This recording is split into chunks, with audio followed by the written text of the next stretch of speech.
Model মেঘনা আলম ও তার সহযোগী হিসেবে জনশক্তি রপ্তানিকারক ব্যবসায়ী দেওয়ান সামিরির বিরুদ্ধে কূটনীতিকের কাছ থেকে $5 মিলিয়ন অর্থ আদায়, ব্ল্যাকমেইলিং, প্রভাবশালীদের হানি ট্র্যাপে ফেলে অপকর্মের প্রমাণ পেয়েছে পুলিশ। সুনির্দিষ্ট চাঁদাবাজির অভিযোগে তাদের বিরুদ্ধে মামলা হয়েছে। বাংলাদেশে যে রাষ্ট্রদূতরা আছে বিভিন্ন দেশে, তাদেরকে বিভিন্নভাবে সে ট্র্যাপে ফেলে এবং এটাকে তারা হানি ট্র্যাপে আমরা বলে থাকি। এই ট্র্যাপে ফেলার জন্য তারা বিভিন্ন ধরনের মডেল এবং বিভিন্ন ধরনের উঠতি মেয়েদেরকে তারা সে ব্যবহার করে। এই মামলার পর আদালতে এবার নতুন দাবি করছেন মেঘনা আলম। সাবেক সৌদি রাষ্ট্রদূতকে নিজের স্বামী দাবি করছেন তিনি। যদিও গ্রেপ্তারের আগে ফেসবুক লাইভে তিনি দাবি করেছিলেন রাষ্ট্রদূতের সঙ্গে তার আংটি বদল হয়েছে। রাষ্ট্রদূত তাকে বিয়ের প্রস্তাব দিয়েছিল, তবে ওই কূটনৈতিক বিবাহিত জানতে পেরে তা প্রত্যাখ্যান করেছেন। বিষয়টি জানিয়েছেন রাষ্ট্রদূতের স্ত্রীকেও। এ কারণে তাকে হেনস্থা করতে পুলিশ পাঠিয়েছে রাষ্ট্রদূত। এ নিয়ে বেশ আলোচনা হয় সামাজিক যোগাযোগ মাধ্যমে। নিজকে সেভ করার জন্য সে আদালতে বিভিন্ন ধরনের মিথ্যা বক্তব্য রাখতেছে। কয়েকদিন আগে মেঘনার বাবাও দাবি করেছিলেন রাষ্ট্রদূতের সঙ্গে বিয়ের প্রস্তাব প্রত্যাখ্যান করেছে তার মেয়ে, যদিও তাদের ওই দাবির পক্ষে কোনো প্রমাণ তারা দেখাতে পারেননি। ঈসা ইউসুফ তার সাথে একটা সম্পর্কের ভিত্তিতে তদন্তকারীরা বলছে এক একবার এক এক কথা বলে ধরা পড়ে গেছে অপরাধীরা। আদালতে মেঘনা ব্যবসায়ী সামিরকে না চেনার দাবি করলেও সেটিও মিথ্যা প্রমাণ পেয়েছে পুলিশ।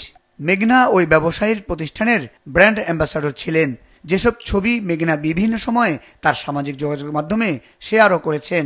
এমনকি ওই রাষ্ট্রদূত ছাড়া কারো সাথে সম্পর্ক না থাকার দাবি করলেও প্রভাবশালী অনেকের সাথেই তার সখ্যতার তথ্য পেয়েছে আইনশৃঙ্খলা বাহিনী।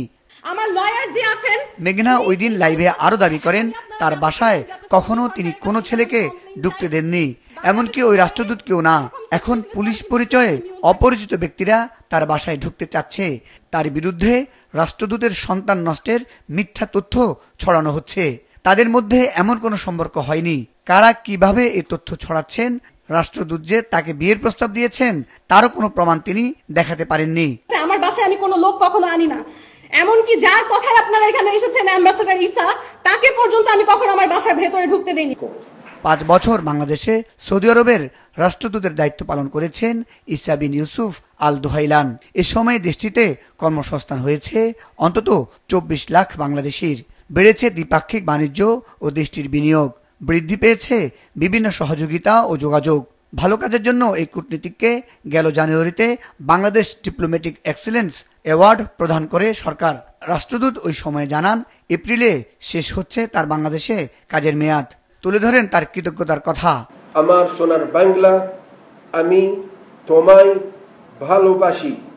প্রায় 1 মাস আগে বাংলাদেশে নতুন রাষ্ট্রদূতের নাম ঘোষণা করে সৌদি আরব।